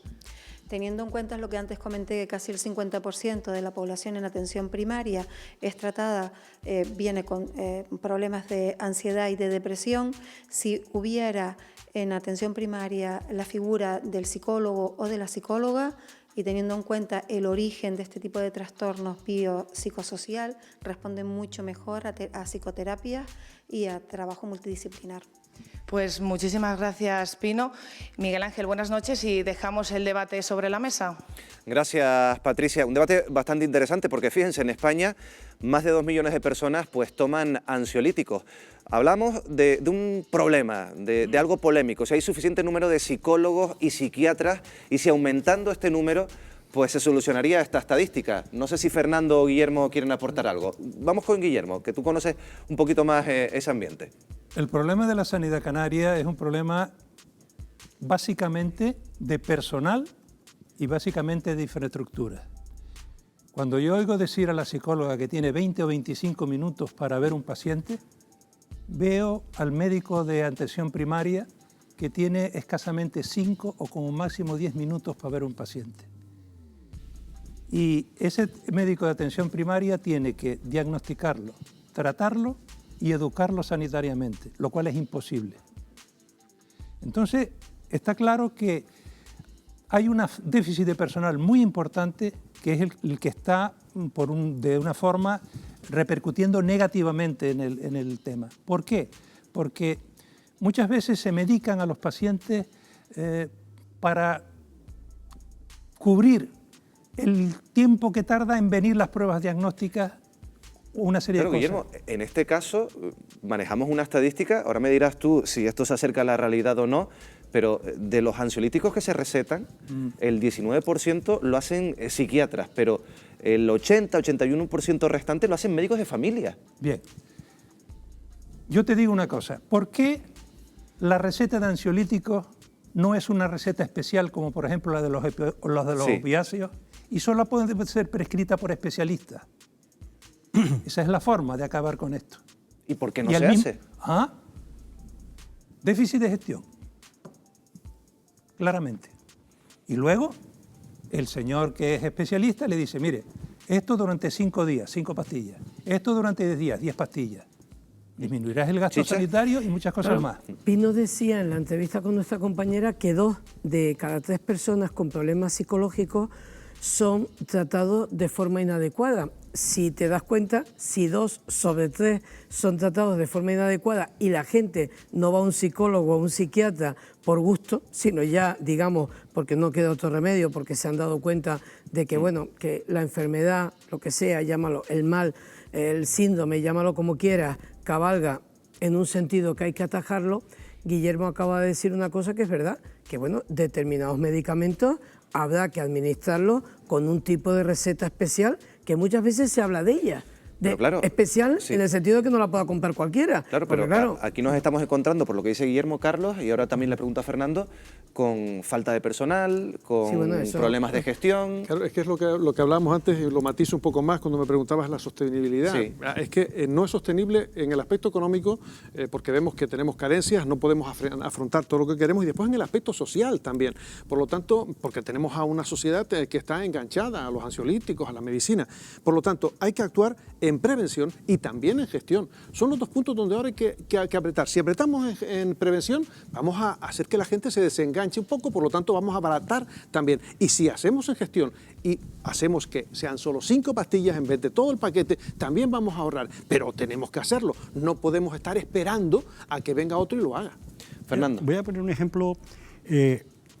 Todo esto es un camino que viene desde el principio, ¿no? Es decir, los niños de 0 a 3 años, que en Canarias más del 50% de los municipios no tienen ni una sola oferta de educación infantil. Estos niños ya empiezan a entrar en una carrera que van a tener problemas el día de mañana. Es decir, estos niños ya llegan tarde, ¿no? Entonces, esto es un conjunto de todo el sistema. Estos niños no tienen tratamiento. Y entonces nos hemos acostumbrado a decir frases como si fueran normales. La pobreza se hereda, la incultura se hereda, la violencia se hereda. Oye, vamos a romper este sistema. Evidentemente todo no es el sistema sanitario, también es el sistema educativo, es un tema mucho más complejo. Pero yo siempre digo una frase, porque al final siempre dice, bueno, no todo dinero. Mire, el dinero no da la felicidad, pero ayuda un montón. La compra hecha, como se suele decir. Vamos a no decir, otra si de no las se invierte, cambiamos de tercio, porque otra de las patas que hemos visto en el documental, pues es el problema que tenemos con los antibióticos. Alrededor de 3.000 personas en España mueren por resistencia a estos antibióticos. Y vemos en el documental, pues otra pata de este problema, porque se utilizan antibióticos para criar animales. Lo escuchábamos, lo veíamos en el reportaje, en la voz de Javier Guzmán, que pertenece a Justicia Alimentaria. Lo explicaba de esta manera, escuchen. En España hablamos de más de 30 millones de cerdos. Estos cerdos son tratados con antibióticos y estos, claro, el contacto con las bacterias, estas bacterias empiezan a ser resistentes porque son a veces antibióticos muy parecidos a de los humanos. Bueno, claro, nos preguntamos qué hay de cierto en esto, si la carne que consumimos tiene antibióticos. Se lo vamos a preguntar a la presidenta del Colegio de Veterinarios de la provincia de Santa Cruz de Tenerife, María Luisa Fernández. Buenas noches. Hola, buenas noches. Bueno, ¿esto es cierto? ¿Consumimos carne con antibióticos? No, radicalmente no. El control de antibióticos se hace no solamente en la granja, los animales que se tratan con antibióticos no pueden pasar a matadero y los productos animales que se tratan con antibióticos, como la leche o los huevos, tienen unos días en los que no pueden venderse ni comercializarse porque pueden contener restos de antibióticos. Y este tipo de controles es muy, muy estricto. Eso no quiere decir que los animales no se puedan tratar con antibióticos, pero los animales que se tratan no pasan a la cadena alimentaria. Esto pasa en España, pasa en la Unión Europea. Sí. ¿El control en otros países, al margen de la Unión Europea, es similar o es diferente? Es similar, pero no es tan estricto. Los controles europeos son los mejores controles que hay ahora mismo en el mundo, incluido otros países muy desarrollados como Estados Unidos o como Australia. Y podemos estar a su altura o por encima de su altura también. Lo que pasa es que si analizamos las estadísticas nos damos cuenta que España es uno de los mayores consumidores de antibióticos para animales. No sé si esto guarda relación directa con lo que estamos hablando. Bueno, España fue, más que es, uno de los mayores consumidores de antibióticos para animales cuando sí estaban permitidos para el engorde de los animales, no ahora. La situación ha cambiado muchísimo en los últimos años. Y España fue en su momento un gran consumidor de antibióticos porque es un gran productor, sobre todo de porcino, que es en los que más se utilizan este tipo de tratamientos. Se utilizaban este tipo de tratamientos. O sea, que podemos estar tranquilos con la carne que consumimos en nuestro país. Absolutamente. Bueno, pues nos quedamos con esa afirmación tan rotunda. María Luisa Fernández, muchas gracias, buenas noches. Muchas gracias a vosotros. Bueno, esto es otro tema también, Basilio. Tú has trabajado con bacterias durante muchos años. Este fortalecimiento de las bacterias por el abuso de los antibióticos, por lo menos la presidenta del Colegio de Veterinarios de Santa Cruz de Tenerife nos ha dicho que esto ya no se da en nuestro país, ya no se dan antibióticos a los animales, pero el hecho de que las bacterias cada vez sean más resistentes a los antibióticos es un problema. Problema gordísimo, por eso parte de la investigación que se desarrolla en muchos sitios donde trabajamos con parásitos, bacterias, virus, es en las terapias. Terapias que van adecuándose en cada momento y buscando nuevas moléculas que las que se están encontrando ahora, dentro de 8 o 10 años, aquellas que realmente sean una avanzada estarán para el consumo humano de forma natural. Pero no solo es el mal uso que se ha hecho durante mucho tiempo, ahora yo les invito a todos ustedes a acercarse a una farmacia y pidan un antibiótico.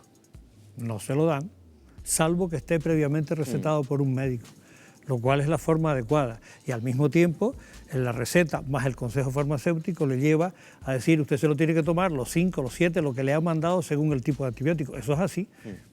Pruébenlo para que vea cómo funciona así. En veterinaria, efectivamente, lo que dijo Marisa es cierto. Es decir, durante un tiempo se funcionó de cualquier manera. Incluso el perrito tiene tal y se lo dabas al perrito porque es un eso de familia y se lo damos. Ya eso no funciona así. Con lo cual, todo eso son avances. Pero yo les agrego una cosa más. Nosotros hemos encontrado por el aire gérmenes que nos llegan de África, que nos llegan de otros sitios, genes que generan resistencias en antibióticos y que se transfectan cuando llegan a tocar nuestro ambiente. Y eso es un problema más añadido. Lo que está claro, Miguel Ángel, sí, brevemente, lo que está claro, Miguel Ángel, es que María Luisa Fernández, la presidenta del Colegio de Veterinarios, es contundente, te deja tranquilísimo y está estupenda para desmentir todos los bulos que están en circulación. Lo que pasa es que se remonta a lo que pasaba en este país hace algunos años. Hemos pasado de ser los principales consumidores de antibióticos en animales a ahora mismo tener y adecuarnos a la regulación europea. Pero igual que pasó con los pesticidas en su momento, ¿no? El desconocimiento quizá a la larga lo que podía ocurrir ha causado todo esto. Y leía hace muy poco un titular que hablaba que de aquí al 2030 puede ser que haya más muertos por bacterias o sea, que resistentes que el cáncer, que ahora mismo vemos que el cáncer está como a la cabeza, ¿no? Y en fallecimientos. Y justo también remitiéndonos al reportaje, decía Beatriz López de la Universidad de Las Palmas, la investigadora, hablaba de que precisamente hay las 5 bacterias súper resistentes que hay en este momento, generan un gasto farmacéutico sanitario que al final son más de 1.000 millones más. Claro, con lo cual... esto es una guerra. Guillermo, hay una bacteria resistente, hay que investigar un antibiótico con más intensidad y se van compitiendo, vamos compitiendo con las bacterias. Por supuesto, todo esto es cierto, pero ¿por qué hay un aumento de consumo de antibióticos y los antibióticos no se pueden sacar sino con receta? Por 2 causas. Primera, porque mucha gente toma el antibiótico que le sobró de la vez anterior y no está indicado en ese momento. Sobra, el que sobra en la caja. El que sobra en la caja y volvemos a lo mismo. Si un antibiótico lo tiene que tomar 3 días de antibióticos, ni uno más. Y otro, porque se toma el que le ha sobrado al vecino. Oye, tómate esto que para la tos me viene muy bien. De todas formas, también es un tema cultural, es que hay que entender, por ejemplo, lo que hablamos de la gripe, no se cura con antibióticos. Entonces, eso también tiene que ir calando en la población una serie de cosas que... Sí, pero para la gripe, un médico no te manda antibióticos. Ya, pero precisamente a lo mejor uno se pone mala gripe, lo tienes en casa y dice, me lo tomo. Bueno, vamos a cambiar de asunto y vamos a irnos a tratar una de las noticias que tiene en vilo pues, a todo el planeta, esa epidemia, ese coronavirus, ese tipo de coronavirus que ha surgido en China. Se cree que viene a raíz de un animal que se vendió en un mercado de la localidad de Wuhan y que tiene, como decíamos, a todo el mundo muy pendiente. Ya encontramos casos más allá de China, casos en Francia, en Alemania, en Estados Unidos, en Canadá. Y ojo, porque estamos muy pendientes de lo que pase también con varios casos en la isla de La Gomera que están en estudio, ciudadanos alemanes que se han trasladado a la isla y que podrían tener esos síntomas. Pero como digo, está en estudio y todavía no sabemos si van a dar positivo en este coronavirus. Pero queremos conocer un poquito más de qué estamos hablando cuando hablamos de este coronavirus chino. Wendy Fuentes, creo que estás con un invitado. Pues sí, esta noche nos acompaña el doctor Jacob Lorenzo Morales, director del Instituto Universitario de Enfermedades Tropicales y Salud Pública de Canarias. Buenas noches. Buenas noches. Ya lo decía Miguel Ángel, el número de infectados por el coronavirus en China no para de crecer. Incluso ya supera los de la epidemia del SARS en el año 2003. Esto inevitablemente genera inquietud y también muchas dudas. Y por ello estás esta noche con nosotros, Jacob. ¿Cuál puede ser el origen de este virus? Bueno, pues en principio se piensa que el virus es un virus zoonótico, es decir, que es un virus de patógenos animales que ha conseguido saltar e infectar a humanos. Y en principio se pensaba que el foco de infección por parte de las autoridades sanitarias chinas y la Organización Mundial de la Salud eran los murciélagos, y otras hipótesis han optado por indicar que podrían ser los reptiles. El foco de infección en humanos ha sido un mercado de alimentos al aire libre con presencia de animales vivos en la ciudad de Wuhan, en China. Preguntarte cuáles son los síntomas y cómo influye en la salud de la persona este virus. Pues son los síntomas típicos de un resfriado o una gripe. Si bien la mayoría de los pacientes afectados son asintomáticos, en aquellos pacientes que sí muestran síntomas, estos suelen cursar con fiebre y fatiga, junto con tos seca y dificultad respiratoria. Preguntarle, ¿cómo se contagia? Pues en un principio se pensaba que el contagio era por contacto con animales infectados. Si bien en los últimos estudios de las autoridades sanitarias chinas junto con la Organización Mundial de la Salud se ha visto que puede también haber un contacto persona a persona, tanto en China como también en los casos recientes en Alemania. Teniendo en cuenta sus síntomas, queríamos saber también cuál es su tasa de mortalidad, la de este virus, el coronavirus. Pues por ahora es bastante baja, si bien en los últimos días ha subido hasta casi un 3%, según los datos de la OMS. Si lo comparamos con el SARS, la epidemia final que tuvo una tasa de mortalidad de un 15%, que es otro coronavirus, o el MERS, que sigue activo en la zona de Arabia, este presentó un 35% de mortalidad. Si lo comparáramos con la gripe, que además depende de las regiones y de la población afectada, los últimos datos disponibles de la OMS hablan en torno a 250 y 500.000 muertos. ¿Y está justificada la alarma que está generando este virus? ¿Tenemos que preocuparnos, de verdad? Por ahora creo que no debemos estar alarmados. Las autoridades sanitarias chinas junto con la OMS han controlado bastante bien el foco principal, la ciudad de Wuhan y otras zonas afectadas.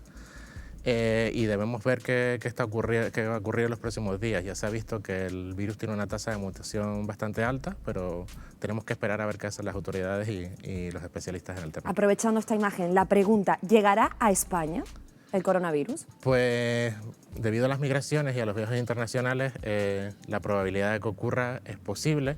Ya hemos tenido los primeros casos de sospecha en la península, que han sido negativos. Hoy tenemos estos casos en La Gomera sospechosos también.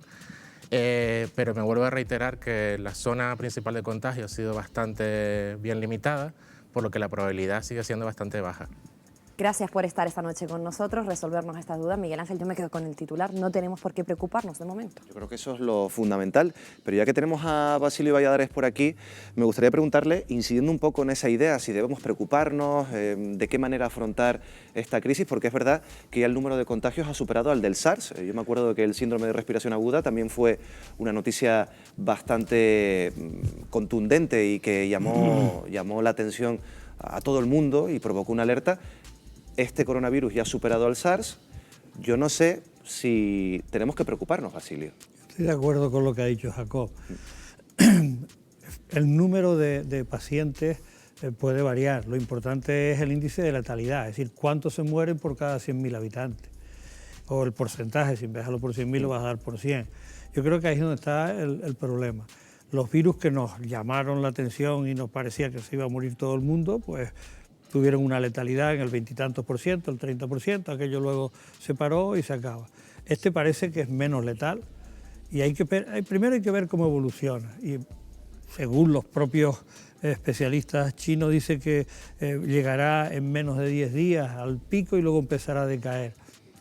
Yo eso no me lo creo mucho tal como va dando y que es un principio, pero y sobre todo por los hábitos de vida. Estamos hablando de una población, solo la población donde se detectó son 11 millones de habitantes. En la ciudad de Wuhan. Y la zona, estamos hablando de 46 millones de habitantes. España.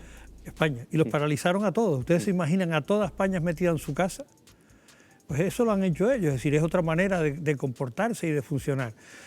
Yo la sensación que tengo es que, bueno, puede que nos llegue algún caso. Nos han amenazado con que nos va a llegar la hecatombe en varias ocasiones. No llega porque tenemos, digan lo que digan, una gran sanidad, con todos los defectos que tiene y con todos los problemas que tiene, con el déficit que antes se mencionó aquí de la prevención y de la salud pública, que habría que aumentarlo, porque eso todos hemos hablado aquí, o he oído hablar, mejor dicho, yo gracias a Dios he hablado poco, porque hay cosas que no entendía, las estoy aprendiendo de ustedes, pero se ha hablado de cuánto cuesta un trasplante de riñón, cuánto cuesta una catarata, pero cuánto cuesta la prevención de no tener que cambiar el riñón, claro, o no tener que cambiar las cataratas. Yo estoy seguro que Guillermo, que está aquí al lado, y si sabe de eso, sabe que es muchísimo más barato. O sea que yo emplearía mucho la medicina preventiva, y esto que ha pasado, el viernes pasado yo estaba en Granada, me llamó Domingo Núñez, mira que hay que montar el sistema de diagnóstico. Antes de hablar con Jacob, que es un chico joven y que es el nuevo director del instituto, ya se había puesto en contacto con el CDC de Atlanta, se había puesto en contacto con Alemania, pidió lo necesario, ha diseñado los primers y ya en la próxima semana lo tiene. Ahora sigo, perdona. Es decir, que Jacob Lorenzo ha tenido un buen maestro en ti. Ahora sigo, doy la palabra a Guillermo, pero hablábamos de la propagación. Pues vamos a dar una serie de datos, vamos a verlos en pantalla. Fíjense, ayer los datos mostraban que había, ahí lo están viendo, 6.057 infectados y 132 muertos por este nuevo tipo de coronavirus. 24 horas después, solo 24 horas después, hablamos, lo ven aquí, de 7.783 infectados y ya 170 muertos. Basilio Valladares hablaba de que dentro de 10 días hablaremos de un pico y que tenderá a bajar. Vamos a ver si esto pasa. Pero Guillermo, lo cierto es que está todo el mundo atento a lo que pase con esto. Sí, bueno, cuando hay crisis políticas, cuando hay crisis económicas, hay que buscar o el fútbol o algo. Voy a hacer unas pequeñas reflexiones. Sí, brevemente. Primera venga. reflexión. China, 7.000 afectados, 170 muertos. España, gripe, 25.000 afectados, 927 muertos. 52 de cada 1.000 niños están infectados por la gripe. Segunda reflexión. ¿Cuántos miles de muertos hay por la malaria, por el dengue, por el Zika y no nos preocupamos? Y la última reflexión. Sabemos que se propaga. Entonces, ¿por qué se está sacando de la cuarentena? Claro, pero eso es contrario a las recomendaciones de la Organización Mundial de Salud, los contrario a la Organización repatriados. Mundial de Salud. ¿Por qué no se hizo lo mismo cuando lo de las vacas locas? ¿Hubo salidas masivas? No hubo. Bueno, lo cierto es que también hay polémica, porque claro, el origen de este virus es China. En su momento con el SARS hubo, pues, no sé si dudas con la información que salía de China. Ha habido, pues, eminentes médicos en nuestro país, como Pedro Cavadas, que ha dicho que él no se cree las cifras de China y que él dice que hay muchos más muertos de los que se ha publicitado. ¿Ustedes creen esta reflexión, esta teoría de la conspiración, Aida? Es verdad que siempre hay cierto escepticismo de las cifras que vienen de China, pero yo creo que por el Dice que hay 10 veces más muertos de los que... No sé si serán tantos, pero es verdad que como tienen el régimen que tienen y tienen como cortada la información, no tienen acceso a redes sociales, que a lo mejor algún disidente o alguien pudiese mandar y contrastar esa información, pues es lo que hace que de alguna forma no sepamos ahora mismo. Pero sí es verdad que viendo, por ejemplo, si se confirma finalmente estos casos en La Gomera, o sea, vemos, como decía Basilio, cómo también funciona el sistema, ¿no? Oye, te llaman de Alemania y dicen, oye, que estas personas que están en La Gomera han estado en contacto con unas personas infectadas, o sea, cómo funciona, y deberíamos estar orgullosos de todo ello. Y yo creo que también la espectacularidad de todo lo que está ocurriendo, de los acontecimientos de que escuchas lo leíamos hoy en prensa, sí, ¿no? Bueno, se han agotado las mascarillas de las cooperativas farmacéuticas de Canarias. Cosas tan espectaculares como el ritmo en la construcción de ciertos hospitales en China. Sí, no, es porque pasada, estamos viendo esas imágenes. En 10 días dicen que van a construir un hospital de 1.000 camas en 2 semanas. Otro hospital, hemos visto 40, 50 palas mecánicas removiendo. La broma, los traemos para Canarias, hay que montar infraestructuras y nos montan esto en un momento. Venga, Guillermo, muy breve para darle la palabra a Carlos. Venga. 2 puntos importantes. Sí. Hay que analizar por qué y qué calidad tienen los muertos. Porque si son muertos normalmente, igual que los de la gripe, en personas, sí, el perfil una gran mayor de 60, hay que buscar 65. el perfil de los muertos, y de todas formas hay menos muertos. Y cuanto a eso, el hospital, perdóname. Están creando una zona hospitalaria de aislamiento, no están haciendo ningún hospital. Ahí no están montando quirófanos, no están montando nada. Ahí los que están van a tener una zona de aislamiento. Guillermo, eso está claro, pero volviendo a la polémica, ¿está siendo transparente China o no? Porque teníamos la duda, en su momento hubo dudas. Ahora parece que no hay dudas. Carlos. En su momento, ya en otras crisis, no ha sido tan transparente como esta vez. Esta vez ha actuado con mayor diligencia y ha visado y ha alertado a la Organización Mundial de la Salud con antelación. Otra cosa es que haya más que no veamos, pero yo creo que esta vez sí están actuando mejor que en otras crisis. De todas formas, yo haría otra vez alusión y recordaría los datos que ha dicho Guillermo. De la gripe, sí. Que para mí son impresionantes. O sea, nos estamos quejando y estamos alarmados por 170 fallecidos en China, y en la gripe, que tenemos vacuna y hay gente que no se vacuna, son 900 fallecidos en España. 927. Y de los que han fallecido, el 80% seguramente no se han vacunado. Chicha, nos quedan 30 segundos. Sí, 30 segundos. Volviendo a los términos que te decía Antonio Sitge hace unos minutos en la entrevista que le hiciste, que había que distinguir entre prevención y diagnóstico precoz. Yo creo que en este tema del coronavirus, prevenir es difícil, pero sí es verdad que, si no nos engañan, ha habido un diagnóstico precoz, con lo cual nos tenemos que quedar con esa parte. Y a mí me ha gustado que Jacob Lorenzo pues transmita una sensación de tranquilidad. Yo creo que tú me has pedido brevedad, te lo he resumido. Yo creo que un diagnóstico precoz ha habido, lo que no sabemos es cómo va a terminar esto, esperemos que bien. Y luego un detalle más a lo que decía Guillermo del hospital. Ustedes saben que estos hospitales son desmontables, como los estadios, porque ahora ya últimamente te enteras que los estadios se construyen, pero que luego se celebra el evento deportivo y se quitan. Pues este hospital es igual, cuando se acabe el tema del coronavirus, se desmonta Pues el hospital. Aprovechando la expresión, mira que se han viralizado esas imágenes, hablando de virus, hablando en este caso de un coronavirus. Llama la atención. Pues se han viralizado esas imágenes de la construcción de ese hospital en tiempo récord. Nosotros nos vamos, los dejamos aquí muy pendientes de lo que pase con esos posibles casos en La Gomera. Vamos a ver qué dicen las pruebas. Nosotros, como decíamos, volvemos la próxima semana en Fuera de Plano, como siempre, 9:30 de la noche en Televisión Canaria. Adiós.